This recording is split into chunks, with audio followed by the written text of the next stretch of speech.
Hello, atrioc and the rest of the subreddit.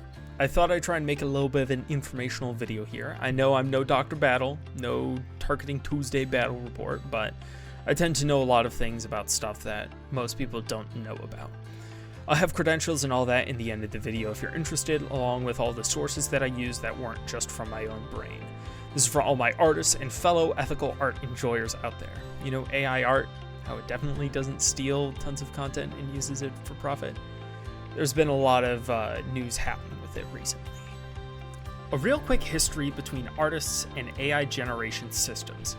AI image generation has been around en masse for a few years, although since the dawn of Midjourney and DALL-E's fame in about February 2022, it's become far more mainstream, especially as large studios have been looking to utilize it more. The WGA and SAG-AFTRA strikes over the summer were partially fought over the protection of workers from AI, and independent artists online are working to do the same. There's been legal battles filed that we're starting to get answers for, such as Thaler versus Perlmutter in the DC court, where it was ruled that AI-generated works cannot be copyrighted. More recently, there's been Anderson versus Stability AI in Northern California, where the judge dismissed the case, citing a lack of concrete evidence in filing. Miss Anderson was trying to pursue a class action lawsuit against Midjourney, DeviantArt, and Stability AI, relating to their usage of images as training data. While it didn't bring any big win for us, it did open a pathway for class action lawsuits in the future, given more substantial evidence and data. Even Microsoft, GitHub, and OpenAI are currently in some hot water for violating open source project licenses with AI workflows, namely GitHub Copilot. Some new tools, however, have been made for at-home independent artists that can mess up some AI models. Real quick, so you understand how they work, I do have to go into a side tangent. So, when you take a picture or have a picture online, each picture is made up of pixels, and each pixel has numbers associated with it that might record the color, the intensity of the pattern, the brightness, whatever else. It varies from format to format. Point is, AI doesn't see art, it sees a pattern of numbers and tries to replicate those numbers. If it's, it sees the patterns, but it doesn't recreate the process when it tries to generate some art.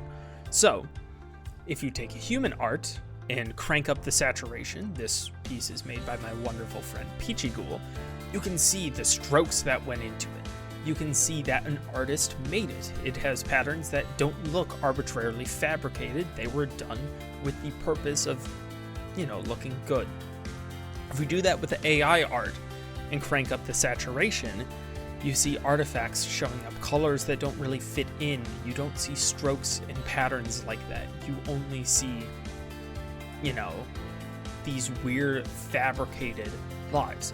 This tool or technique mostly works with art that has more textures, more strokes. If it's flat art with clean line work, it's not really going to show that big of a difference because there isn't all that hidden data underneath, since there wasn't pressure, there wasn't depth, there wasn't other colors being mixed into it, right? But here we can tell the difference between human art and AI-made art with this, but using this principle, we can weaponize it. There are some new tools online called Glaze and Nightshade. You can use these to defend your art. Glaze helps to randomize artifacts of creation that are shown in this test that we done. It ruins an AI tool's ability to copy your style of art, yet looks totally unchanged to humans. Nightshade, however, is a step above.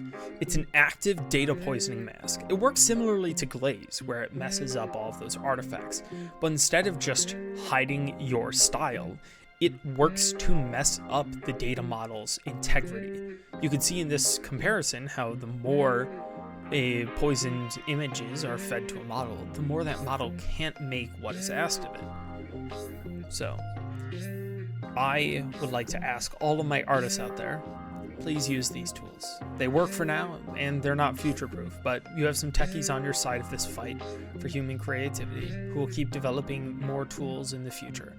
To all my AI fans in the audience who want this tech to grow, do so ethically.